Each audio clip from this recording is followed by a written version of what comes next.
le premier conseil que j'ai à donner à moi-même ainsi qu'à mes frères et sœurs, pour réussir, c'est pas pour jeûner le mois du Ramadan.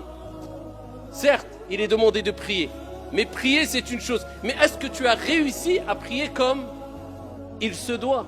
Le prophète n'a-t-il pas dit « Sallu kama ra'aytumuni usalli » Ça c'est réussir la prière. Priez comme vous m'avez vu, priez. Et Allah Jalla wa Ala n'a-t-il pas dit « Qad aflaha al-mu'minun alladhina hum fi salatihim khashi'un » On certes réussi. Il n'a pas dit ceux qui ont prié simplement. Réussi ceux qui ont eu cette humilité, cette concentration dans la prière. Donc prier c'est une chose, mais réussir la prière c'est une autre. Jeûner c'est une chose, mais réussir son jeûne c'est une autre. Faire son pèlerinage c'est une chose, mais réussir son pèlerinage c'est autre chose. Donc nous ce qui nous importe ce n'est pas que jeûner, mais c'est réussir son jeûne du mois de Ramadan. Et pour cela, eh bien, il faut prendre conscience de certaines choses essentielles pour te permettre de réussir. Et la première des choses, eh bien, nous allons rebondir sur la recommandation prophétique qui concerne la prière. Parce que vous savez que la prière, comme on ne cessera de le répéter, c'est l'acte d'adoration le plus noble, le plus grand, le plus important qu'il y a en islam. C'est la première des choses sur laquelle tu vas rendre des comptes au jour de la résurrection, le jour où le soleil sera au-dessus des têtes et que chaque être humain dira « Nafsi, nafsi, nafsi, moi, moi, moi ». Dieu t'interrogera sur la prière qui à la base était de 50 et Dieu l'a diminuée de par sa miséricorde. Et à travers l'amour qu'a eu le prophète pour nous à 5 prières. Et cela nous donne la récompense de 50 prières comme vous le savez toutes et tous. Mais ici, il faut savoir que le prophète a donné des recommandations pour prier, mais pour réussir sa prière. Et parmi les plus belles des recommandations que le prophète a données, c'est quand il a dit cela à un compagnon du prophète, un compagnon parmi les compagnons du prophète. Il lui dit, Salli, simplement prie, non. Salli salata muwaddi'. Voilà, comment réussir la prière. Regardez la belle recommandation. Prie, accomplis la prière de celui qui fait ses adieux. C'est-à-dire le prophète il dit au compagnon, pour réussir ta prière, eh bien, fais de ta prière comme si c'était ta dernière prière. C'est-à-dire tu te dis, c'est la dernière prière, après je vais rencontrer mon Seigneur. Je vais quitter ce bas monde, je vais quitter ce monde, je vais me séparer de mes biens, je vais me séparer de ma famille. C'est-à-dire c'est le dernier acte d'adoration qui fait partie des plus grands actes d'adoration que je vais accomplir. Et le prophète nous dit, Innamal a'malu bi al-khawatim. Les actions ne valent que par leur fin. Tu peux voir une personne qui peut-être était égarée toute sa vie, buvait de l'alcool, était loin de la religion, peut-être les derniers instants de sa vie, il va se repentir, il va être sincère, il va être pieux, Dieu va lui donner accès au paradis. Alors qu'à côté, une personne toute sa vie était dans les actes d'adoration, il manquait de sincérité, et juste avant de mourir, il a tout abandonné, il s'est égaré. Et Dieu lui a donné l'accès en enfer. Les actions ne valent que par leur fin, la preuve qu'on doit toujours rester modeste et ne pas se précipiter à juger les autres. Celui que tu critiques peut-être demain sera meilleur que toi et toi pire que lui. Donc occupe-toi de toi, c'est déjà beaucoup. Eh bien le prophète il te dit, eh bien c'est les dernières actions. Donc toi quand tu pries tu te dis, c'est peut-être ma dernière prière. Donc la prière c'est parmi les actes d'adoration les plus importants. Donc je la fais bien comme ça quand je rencontre mon Seigneur, peut-être je vais mourir après le Dhuhr, peut-être après l'Asr. Je fais le Maghrib, peut-être après le Maghrib je vais mourir. Bah au moins le plus grand acte d'adoration pratique, eh bien je l'aurais fait de la meilleure des manières. Eh bien de même, nous te disons, ya Abdallah, ce mois de Ramadan, quand tu vas le jeûner, dis-toi, je fais le jeûne de celui qui fait ses adieux. Combien, comme vous le savez toutes et tous, ont jeûné avec nous, ne serait-ce que dans cette ville, l'année dernière, et aujourd'hui ils sont où? Tahta al-turab, rahimahumullahu jami'an. Ils sont sous la terre. Ils auraient rêvé, ils auraient espéré. Wallahi wa rabbil Kaaba. Si Allah subhanahu wa ta'ala leur avait donné l'occasion de revenir sur terre, ils auraient donné tout ce qu'il y a sur la surface de la terre selon leur capacité, juste pour pouvoir jeûner une journée. Et toi, Dieu t'a donné ce cadeau. Cette année, tu vas jeûner. L'année prochaine, 11 mois, on ne sait pas ce qui peut se passer. Déjà en 2 heures, on ne sait pas ce qui se passe. En 10 minutes, ta vie, elle peut vaciller. On sait très bien que tout va très vite, surtout aujourd'hui. Alors que dire de une année? Donc c'est peut-être ton dernier Ramadan. C'est peut-être ton dernier Ramadan. Et ce que tu vas gagner pendant le mois de Ramadan, wa Rabbil Kaaba, de manière générale, tu ne pourras pas le gagner en dehors du Ramadan. C'est le meilleur mois de l'année. C'est le mois où il y a le plus de cadeaux. C'est le mois où il y a Laylatul Qadr. C'est le mois où Allah ouvre toutes les portes du paradis, comme s'il te disait, ça y est, le paradis, toutes les portes sont ouvertes, il n'y en a aucune qui est fermée. Vas-y, entre par la porte que tu veux. C'est facile. Ya abdi, oh mon serviteur, fais des efforts, rapproche-toi de moi, le paradis il est à portée de main. C'est le mois où shayatin, les diables les plus néfastes sont enchaînés. Comme si Dieu te disait, je sais que tu es faible. Je sais que tu es attiré par le mal. Je sais que le diable a une influence sur toi. Eh bien, je vais enchaîner les diables les plus néfastes pour te faciliter l'entrée au paradis. Te faciliter le fait de te rapprocher de moi. Les actes d'adoration. Pour éduquer ton âme plus facilement afin que tu persistes dans les actes d'adoration. C'est peut-être ton dernier Ramadan. Dis-toi ça dans la tête.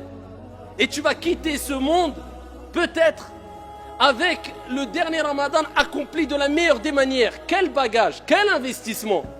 Ça, c'est le vrai investissement. Deuxième piste pour réussir son mois de Ramadan. Ash-shukru lillah. Prendre des leçons du mois de Ramadan. C'est le but du Ramadan. C'est-à-dire, le Ramadan, c'est une école. Pour réussir son Ramadan, ou du moins, pour savoir si tu as réussi Ramadan, regarde l'impact qu'a eu le Ramadan sur toi après Ramadan. Parce que Dieu, il nous éduque à travers les actes d'adoration.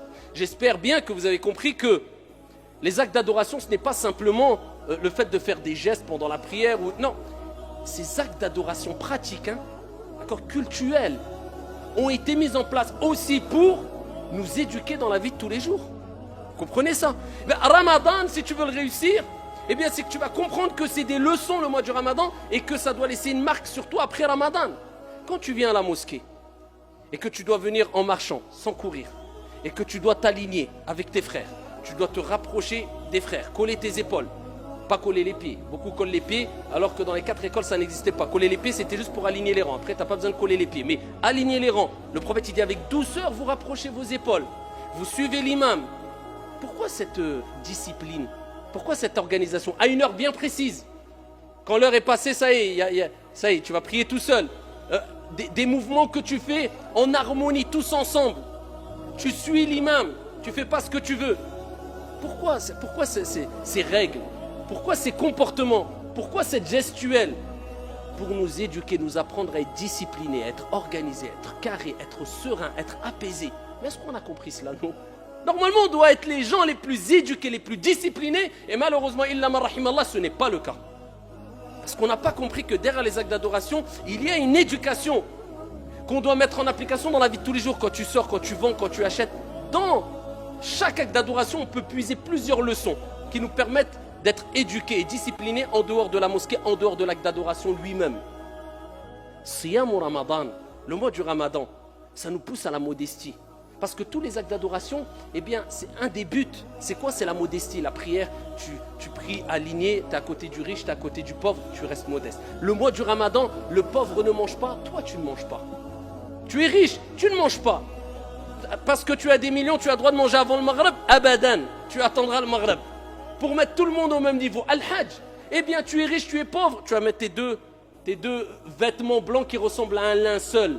Pareil, sans sous-vêtements, sans rien du tout en dessous. Même le pauvre à côté de toi, pareil, on différencie. La modestie à tawadu. Le Ramadan comprend bien que c'est une école pour t'apprendre la modestie. Et t'apprendre aussi at-tadhiya, le sacrifice. Parce que l'islam, c'est une religion où on doit, à travers la prière, c'est un sacrifice la prière. Parce que ça demande de laisser ton travail, de faire ta prière à l'heure, c'est un sacrifice ou pas? Dieu veut que tu sacrifies. Je parle du sacrifice bien compris, pas n'importe comment. Et pareil, le jeûne du Ramadan, c'est un sacrifice ou pas? Mais bien sûr. Comment ça, du matin, surtout nous ici, du matin, 6h du matin, 5h du matin, jusqu'à 21h le soir, 21h30, 22h, tu te prives de boire et de... Si ça, c'est pas un sacrifice, c'est quoi? Parce que Dieu te rappelle, tu as été créé pour m'adorer et je veux que tu prouves ton amour vis-à-vis de moi à travers des sacrifices dans les actes d'adoration. Et bien là, tu dois prendre ces leçons en disant, plus le sacrifice est grand et plus Dieu sera satisfait de moi à travers des actes d'adoration tels le jeûne et telle la prière. Donc ça te montre que c'est, voilà, le Ramadan c'est une éducation spirituelle, c'est une école spirituelle. Ainsi tu auras compris un des buts du Ramadan et tu auras réussi ton Ramadan parce que ça te servira en dehors de Ramadan. Les bonnes habitudes que tu as prises pendant Ramadan, eh bien tu vas les continuer. Pour réussir Ramadan, c'est de comprendre tous les bienfaits qu'il y a dans Ramadan. Et parmi les plus grands des bienfaits et des plus beaux des bienfaits, le prophète sallallahu alayhi wa sallam fi sahih, comme vous le savez toutes et tous, a dit Man sama ramadan imanan wa ihtisaba ghufira lahu ma taqaddama min dhanbi. Celui qui jeûne le mois du ramadan, poussé par sa foi, c'est pas parce que par habitude ou pour ressembler aux gens ou pour pas que les gens ou pour que les gens disent oh il jeûne ou je ne sais quoi. Non, on n'a à imposer à personne le mois du ramadan. Et quand on fait un acte d'adoration, on le fait pour Dieu, pour Allah subhanahu wa ta'ala uniquement. Celui qui fait le mois du ramadan, poussé par sa foi, en espérant la récompense divine. C'est-à-dire quand tu fais ramadan, tu espères la récompense. C'est quoi le Jannah, le paradis? C'est quoi? Tu veux réussir ton ramadan? Eh bien rappelle-toi de ce hadith, celui qui jeûne le mois du ramadan, poussé par sa foi, en espérant la récompense divine, tous ses péchés seront pardonnés. Man qama ramadan kadhalik. Le prophète il dit aussi, celui qui fait la prière la nuit pendant ramadan. Alors ça, retiens cela. C'est-à-dire, celui qui tout le mois du ramadan, il a fait qiyamul layl, la prière de la nuit. Tout le mois de ramadan. C'est pour ça ne rate pas une seule nuit sans faire au moins ala al-aqal, les gens alhamdoulilah ils vont tous à tarawih en général, mais au moins 2 rak'at après salat al-isha. Qiyamul layl au moins. Comme ça tout le mois, tu auras fait qiyamul layl, le prophète il dit celui qui le fait, tout le mois du ramadan, tous ses péchés seront pardonnés. Par contre, le prophète sallallahu alayhi wa sallam, il nous dit dans le hadith rapporté par Al-Bukhari, et il nous rappelle que Ramadan, c'est pas que se priver de boire et de manger, c'est un comportement, c'est un akhlaq, il dit celui qui ne délaisse pas az-zour, le mensonge, et le témoignage, le faux témoignage, quelqu'un qui ment pendant le mois du Ramadan, il croit il a oublié que Ramadan c'est avec la bouche, c'est avec les yeux, c'est avec les oreilles aussi. Eh bien Allah n'a pas besoin de sa privation de boire, de nourriture et de boisson. Allah il n'a pas besoin. Entre guillemets tu te fatigues. Tu bois pas, tu manges pas, mais Allah il n'a pas besoin de ton jeûne parce que tu mens. Et le prophète il dit dans Sahih al-Bukhari kadhalik, il dit celui qui jeûne, qui entame le mois du Ramadan, il doit s'abstenir de toute obscénité. Vous avez l'éducation? Si tu veux réussir Ramadan, tu comprends que Dieu t'éduque parce qu'il veut il t'a facilité le fait que tu peux éduquer ton âme parce que l'âme elle s'affaiblit. L'âme instigatrice au mal, elle s'affaiblit. Vous voyez, on se sent faible pendant Ramadan. Parce que le sang circule moins vite dans le sang, dans le corps. Et le prophète alayhi salatu wa sallam, il dit Shaitan circule en vous comme le sang circule dans votre corps. Shaitan a moins d'influence sur toi, le corps s'affaiblit, l'âme instigatrice au mal, elle s'affaiblit aussi. Les shayatines sont enchaînées, les portes du paradis sont ouvertes, Dieu te facilite l'éducation de l'âme. Et le prophète il te dit, donc c'est comme s'il te dit maintenant éduque ton âme. Les mauvaises habitudes, tu es insulté, vous voyez maintenant tout le monde, chaque phrase il dit au moins 3-4 gros mots. Illa man rahim Allah. Eh bien là maintenant, éduque ton âme. Tous les mauvais les défauts que tu avais, essaye petit à petit. On n'est pas des anges, on n'atteindra jamais la perfection. Al-kamal ou lillah. Mais essaye de tirer les plus gros défauts que tu avais. Entre autres, les mauvaises paroles. Le prophète il dit, alayhi salatu wassalam, celui qui jeûne le mois du Ramadan, il délaisse toutes les obscénités. Il dit qu'il délaisse toutes les obscénités. Et si quelqu'un vient le combattre ou le provoquer, il dit, inni sa'im, inni sa'im. On te provoque. Regardez l'éducation du nefs là, c'est facile de se mettre en colère. Mais le prophète il dit le fort c'est celui qui retient sa colère quand il est en colère. Eh bien tu dis je jeûne, paix, laisse-moi en paix. Et c'est comme ça que tu vas réussir le mois de Shahru Ramadan. Pour réussir Shahru Ramadan, eh bien il faut comprendre le verset coranique. Shahru Ramadan alladhi unzila fihi al-Qur'an. Le mois du Ramadan c'est le mois où Allah il a révélé quoi? Al-Qur'an. Allah il a choisi le meilleur des mois pour révéler le meilleur des livres. Pendant la meilleure des nuits. Inna anzalnahu fi laylatil qadr. Wa ma adraka ma laylatul qadr. Laylatul qadr khayrun min alfi shahr. Nous l'avons certes descendu, révélé la nuit du destin, la 27e nuit, avec divergence des savants, du moins les dernières nuits impaires. Et qui te dira qu'est-ce que c'est que la nuit du destin? La nuit du destin est meilleure que 1000 mois d'adoration. Regardez les cadeaux divins. Et Dieu, s'il a descendu, révélé le Coran pendant le mois de Ramadan, c'est pour te rappeler que pendant ce mois qui est le meilleur des mois, eh bien, multiplie la récitation du meilleur des livres. Concentre-toi que dans la récitation du Coran. Quand je parle des sujets scientifiques, surtout du moins. C'est pour ça l'imam Malik, rahimahullah, ce grand savant érudit, savant du fiqh, du hadith, il délaissait dans ses assises toute étude du hadith pour se consacrer à quoi? À la lecture du Coran. Le mois de Ramadan, c'est Shahrul Qur'an, c'est-à-dire, si tu multiplies la lecture et la récitation du Coran pendant le mois de Ramadan. Vis avec le Coran, essaie de le comprendre, concentre-toi, pas dans la beauté des voix.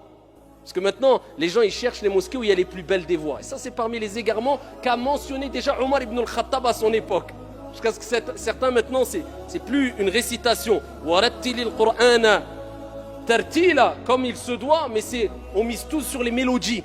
Ça devient même quelquefois de l'exagération. Non, sur le contenu du Coran. C'est pas toi qui embellis le Coran, c'est le Coran qui va t'embellir, ya Abdallah. Après, bien sûr, embellir sa voix, c'est demander aussi, mais sans exagération. Le contenu, c'est ce qui nous importe. Et c'est ainsi qu'on va réussir Ramadan si on a mis comme objectif la lecture du Coran à 100%. Je plonge dans le Coran. Parmi les moyens aussi de réussir Ramadan, c'est de montrer à ton Seigneur et aux gens autour de toi, car les gens seront des témoins au jour de la résurrection. Et sur terre, pour ou contre toi, voilà, c'est ça l'islam. On est tous des ambassadeurs de l'islam. Donc pendant Ramadan, comme on le dit chaque année, tout le monde entier, avec la télé, avec les réseaux sociaux, savent que tous les musulmans jeûnent le mois du Ramadan. Quand tu sors, sache que tu es un représentant, un ambassadeur de l'islam. Quand tu sors dehors, parle pas fort, c'est très tard tarawih. Ramadan, c'est un respect que je dois avoir vis-à-vis des gens et je suis ambassadeur de l'islam. Et ainsi, bi'idnillahi tabaraka wa ta'ala, tu réussiras ce mois béni, tu profiteras de toutes ces récompenses ici qu'il y a dans le mois de Ramadan. Wallahu a'lam.